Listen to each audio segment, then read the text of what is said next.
കമൽനാഥും കമൽനാഥിന്റെ മകനും ചേർന്ന് കോൺഗ്രസിനെ താറുമാറാക്കുകയാണ് ചെയ്തത്.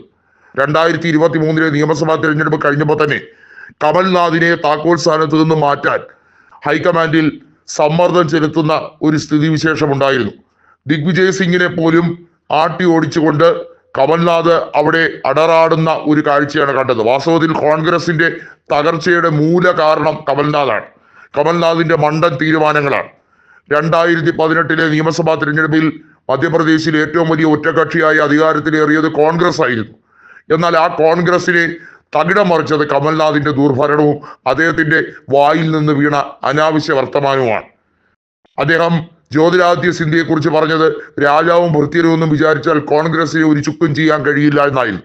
എന്നാൽ അതേ രാജാവും കുറെ ഭൃത്യന്മാരും ചേർന്നാണ് BJP മന്ത്രിസഭ ഉണ്ടാക്കിയതും അവിടെ കോൺഗ്രസ് മന്ത്രിസഭയെ തള്ളിയിട്ടതും. അതിനുശേഷം ജ്യോതിരാദിത്യ സിന്ധ്യ BJPയിലേക്ക് പോയി. BJP അദ്ദേഹത്തിനെ ഇരുകൈ നീട്ടി സ്വീകരിച്ചു. കേന്ദ്ര ക്യാബിനറ്റ് വകുപ്പ് മന്ത്രിയാക്കി. ഇപ്പോഴും അദ്ദേഹം കേന്ദ്രമന്ത്രിയായി തുടരുന്നു. നിലവിൽ ഗുണ ലോക്സഭാ മണ്ഡലത്തിലെ BJP പ്രതിനിധിയാണ് ജ്യോതിരാദിത്യ സിന്ധ്യ. എന്നാൽ ഏറെ നാളുകളായി അവിടെ ശിവരാജ് സിംഗ് ചൗഹാന് വലിയ തോതിലുള്ള അസ്വാരസ്യമുണ്ട്. മോഹൻ യാദവുമായുള്ള അഭിപ്രായ വ്യത്യാസം ഒരു പരിധി വരെ പ്രതിപക്ഷത്തിന് ഗുണം ചെയ്യേണ്ടതാണ്. എന്നാൽ കമൽനാഥ് കയറി ഇരിക്കുന്നതുകൊണ്ട് തന്നെ കോൺഗ്രസ് ഗതി പിടിക്കാതെ പോയിരിക്കുകയാണ്. കോൺഗ്രസിലെ യുവ നേതാക്കൾക്ക് ആർക്കും അവസരം കൊടുക്കാതെ കമൽനാഥിനെ സ്തുതി പാടുന്നവരെ മാത്രം കോൺഗ്രസിൽ വെച്ചു വാഴിക്കലാണ് ചെയ്യുന്നത്. തദ്ദേശ സ്വയംഭരണ തെരഞ്ഞെടുപ്പിൽ ഉൾപ്പെടെ മുനിസിപ്പൽ തെരഞ്ഞെടുപ്പിൽ ഉൾപ്പെടെ വലിയ രീതിയിലുള്ള നേട്ടം കോൺഗ്രസ് പലയിടത്തും കൈവരിച്ചിട്ടും എന്തേ ലോക്സഭാ തെരഞ്ഞെടുപ്പ് വരുമ്പോൾ അവിടെ കോൺഗ്രസിന് ഒരു രീതിയിലും പെർഫോം ചെയ്യാൻ കഴിയാത്തതെന്ന ചോദ്യത്തിന് ഒറ്റ ഉത്തരം കമൽനാഥിന്റെ ഈ നാറിയ രാഷ്ട്രീയ കളിയാണ്. കടൽക്കിഴവന്മാരെ ആട്ടിബായിച്ചാൽ മാത്രമേ കോൺഗ്രസ് നന്നാവുകയുള്ളൂ എന്ന് നിരവധിയായ നേതാക്കൾ പറയുന്ന ഇതൊറ്റ കാരണം കൊണ്ടാണ്. മധ്യപ്രദേശിൽ ഇത് തന്നെയാണ് സംഭവിക്കുന്നത്. കമൽനാഥിന്റെ ഗ്രൂപ്പിൽപ്പെടാത്ത ആളുകളെ തമ്മിൽ തരംതിരിച്ച് പരാജയപ്പെടുത്തുക.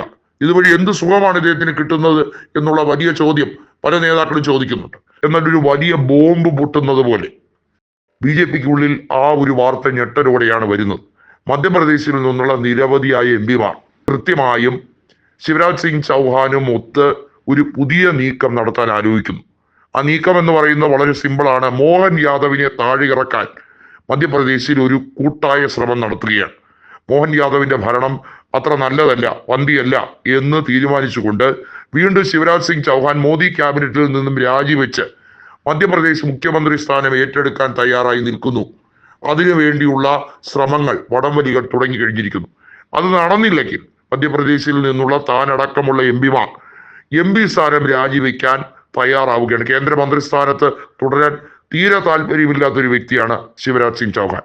മുഖ്യമന്ത്രി സ്ഥാനം 2023 മിന്നുന്ന വിജയത്തിന് ശേഷം കൊടുക്കാതിരുന്നത് ഏറെ അതൃപ്തനായിരുന്ന ശിവരാജ് സിംഗ് ചൗഹാൻ മോദി മന്ത്രിസഭയിൽ മടിച്ച് ആണ് കയറിയത്. വാസ്തവത്തിൽ അത് തന്നെയാണ് ശിവരാജ് സിംഗ് ചൗഹാന്റെ നിരീക്ഷണങ്ങളെ BJPക്ക് പിടികിട്ടാത്ത ഒരു അവസ്ഥയിലേക്ക് എത്തിച്ചേർന്നിരിക്കുന്നത്.